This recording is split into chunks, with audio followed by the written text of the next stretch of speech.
जय भगवान, जय गुरुदेव। श्री सद्गुरु परमात्मने नमः। सिद्ध सद्गुरु श्री रणछोड़ दास जी महाराज श्री गुरुदेव की सन्निधि में चतुर्थ भाग ईस्वी सन 1957 थी 1961 कुमारी कुमुदिनी बेन परमानंद पंजवाणी। आज सुनेंगे गुरुदेव के कुछ विचार। विषय है गीता जी की समझ, मानस जी की समझ। न वेद्य ज्ञाध्यय नैर्न दानैन च क्रियाभिर्न तपोभिरुग्रैः नाहं वेदैर्नं तपसा न दानेन न चेज्यया शक्य एवं विधो द्रष्टुं दृष्टवानसि मां यथा भक्त्या त्वनन्यया शक्य अहमेवन्विद्योऽर्जुन ज्ञातुं द्रष्टुं च तत्त्वेन प्रवेष्टुं च परम तप। इस प्रकार का मैं अनन्य भक्ति के द्वारा ही जानने योग्य हूँ तथा अनन्य भक्ति से ही साक्षात होने के योग्य हूँ और अभेद रूप से प्राप्त होता हूँ केवल भक्ति से ही। ये तु सर्वाणि कर्माणि मयि सन्न्यस्य मत्पराः अनन्येनैव योगेन मां ध्यायन्त उपासते तेषामहं समुद्धर्त मृत्युसंसारसागरात् भवामि न चिरातार्थ मय्यावेशितचेतसाम्। मय्येव मन आधत्स्व मयि बुद्धि निवेशय निवसिष्यसि मय्येव अत ऊर्ध्व न संशयः। श्रद्धाना मत्परमा भक्तास्तेतीव मे प्रियः मयि चानन्ययोगेन भक्तिरव्यभिचारिणी। विवक्तदेशसेवित्वमरतिर्जन संसदि मद्भक्त एतद्विज्ञाय मद्मवायोपपद्यते।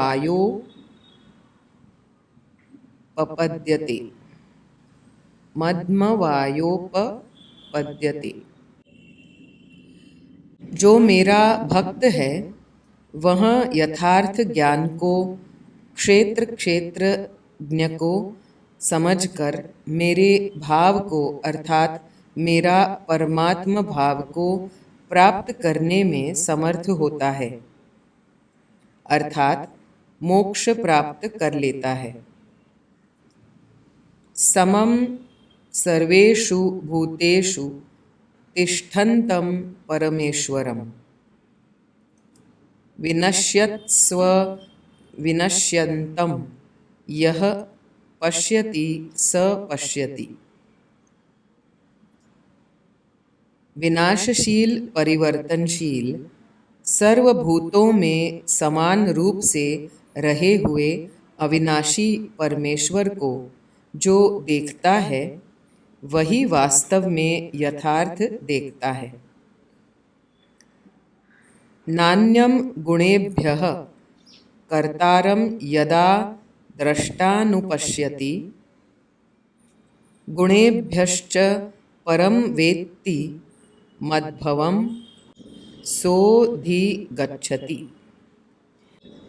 और यथार्थ देखने वाला दृष्टा मनुष्य अंतःकरण, इंद्रियां, शरीर, विषय आदि रूप में परिणित सर्व कर्मों के कर्ता सत्वादि 3 गुणों को ही देखता है और इन 3 गुणों से अलिप्त व परे आत्मा को अलिप्त व परे अनुभूत करता है। तब वह मेरे निर्गुण भाव को प्राप्त करता है। तब गुणातीत अवस्था जीवन मुक्त अवस्था में स्थिति होती है। 3 गुणों के परे होने का उपाय बताते हुए कहते हैं कि माम च चोव्यभिचारेण भक्ति योगेन सेवते सगुणान् समतीत्यै तान् ब्रह्म भूयाय कल्पते। जो मुझे अनन्य भक्ति योग से भजता है वह इन तीनों गुणों से ऊपर ऊंचा उठकर परे होकर मुझे प्राप्त करने को यानी मोक्ष प्राप्त करने को योग्य व समर्थ होता है। यद्गत्वा न निवर्तन्ते तद्धाम परमं मम समः सर्वेषु भूतेषु मद्भक्तिं लभते पराम्।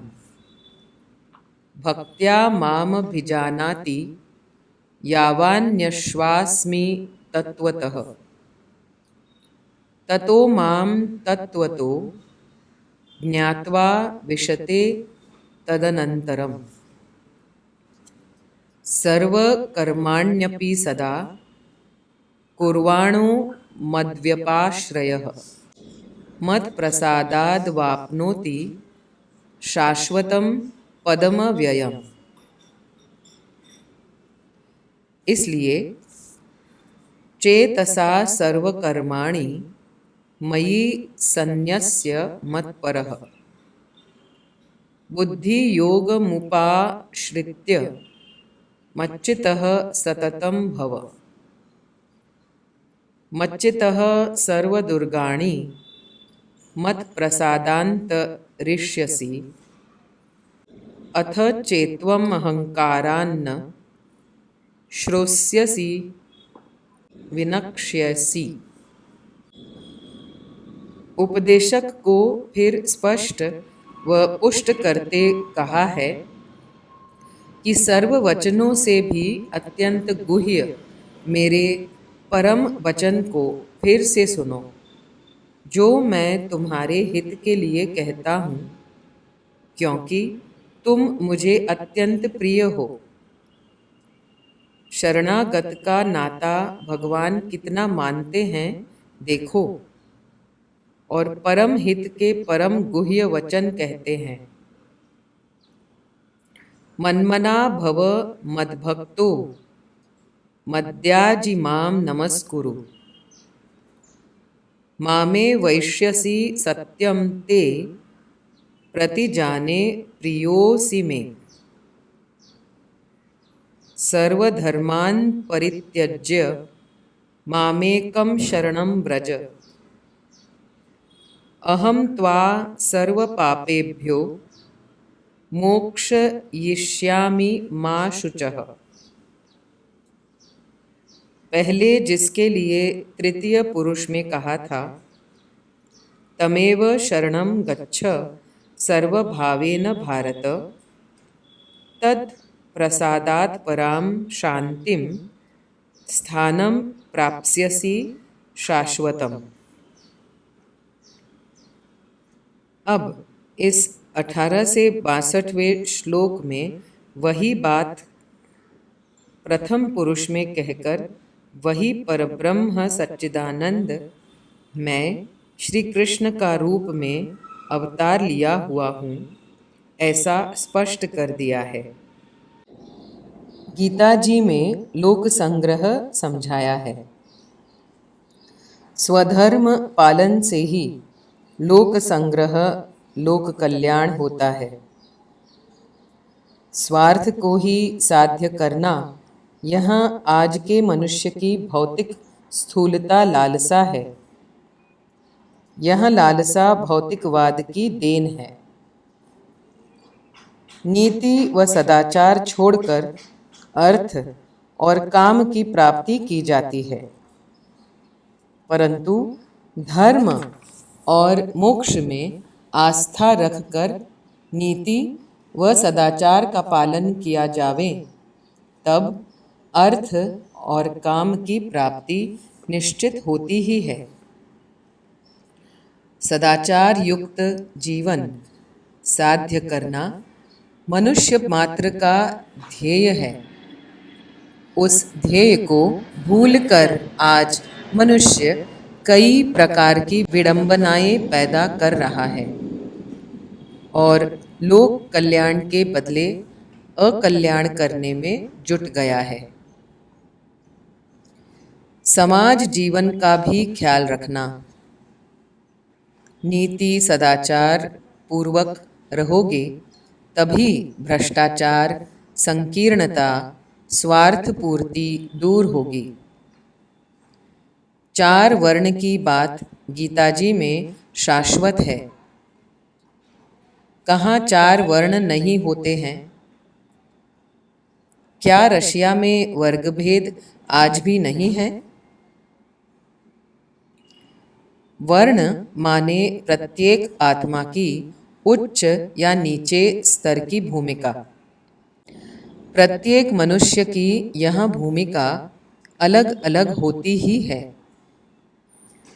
यह भूमिका उच्च करना, यह है दिव्य जीवन साध्य करना, यह है साधना। वर्ण की भूमिका गुण, ज्ञान, कर्म, स्वभाव को लेकर देखी व समझी जाती है, अर्थात आत्मिक भूमिका का पृथक्करण किया गया है। श्रमिक होते हैं, व्यापारी होते हैं, आत्म उन्नति के तत्वदर्शी व पुरुषार्थी होते हैं और देश की राजनीति में हिस्सा लेने वाले उत्साही कार्यकर्ता लोग भी होते ही हैं। यह वर्णभेद तो मनुष्य के स्वभाव में प्रकृतिदत्त होता ही है। सब कोई व्यापार नहीं कर सकेगा, न राज कर सकेगा, न किसानी कर सकेगा। मानव जीवन में विभिन्न प्रकार की आवश्यकता रहती है और उन आवश्यकताओं की पूर्ति करने की क्षमता विभिन्न मनुष्यों में बंटी हुई रहती है।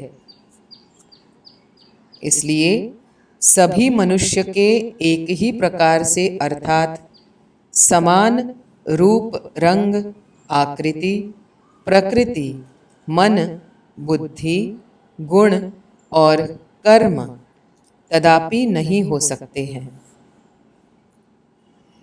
यह विभिन्नता आत्मिक भूमिका को लेकर होती है। बुद्धि कर्मानुसारिणी होती है। बुद्धि विकास आत्मिक उन्नति पर निर्भर होता है। सब समान हैं, परंतु समाज जीवन में सबका स्वधर्म अलग अलग है। सबका स्वधर्म है कि समाज जीवन को ऊर्ध्वता की ओर ले जावे। मनुष्य समाज पारस्परिक लेन देन पर निर्भर रहता है। इसलिए समाज के हित की रक्षा करना प्रत्येक मनुष्य का धर्म है। मनुष्य का स्वधर्म है कि वह दूसरे मनुष्य के हित का ख्याल रखकर कर्म करें। व्यापारी भी दूसरे के हित का ख्याल रखें। किसान भी, राजकीय नेता भी रखें और सेवा करने वाले श्रमिक भी यह ख्याल रखें। समाज में ऐसी जागृति राम राज्य में थी इसलिए रामराज्य में सभी प्रकार के सभी लोग सुखी संपन्न थे। आज यह जागृति की अनिवार्यता है। एक मनुष्य का निजी जीवन है, उसके परिवार का जीवन है, वैसा ही समाज का भी और जगत का भी जीवन है। इस बात को आज आदमी भूल गया है। आज मनुष्य स्वार्थी हो गया है, स्वकेंद्रित हो गया है, अपने लिए सब कुछ सुख आनंद चाहता है, औरों का चाहे कुछ भी हो जाए। यदा भूत पृथक भाव मेकस्थ मनु पश्यति। यह स्मरण में रखना चाहिए कि मनुष्य अकेला नहीं है और अकेला कदापि रह नहीं सकेगा। उसे समाज चाहिए ही। तब मनुष्य का जीवन समाज जीवन के अनुकूल ही होना चाहिए। जब ऐसा हो जाएगा तब लोक कल्याण होता ही है, क्योंकि एक मनुष्य के सत्कर्म और दुष्कर्म अकेले उसी एक मनुष्य को सुखी या दुखी नहीं करता है, अपितु उसके परिवार के निकट जनों को तथा संबंधियों को भी सुखी या दुखी करता है। यह ध्रुव है कि प्रत्येक मनुष्य समाज का ही एक अंग है। प्रत्येक मनुष्य का जीवन समाज के जीवन को भी उन्नत या अवनत बनाता रहता है। समानता के जो आग्रह आज जिस दृष्टिकोण से रखा जाता है, उसे ठीक से समझना चाहिए। प्राणी मात्र समान है ही, एक ही स्रोत के अंश है। यह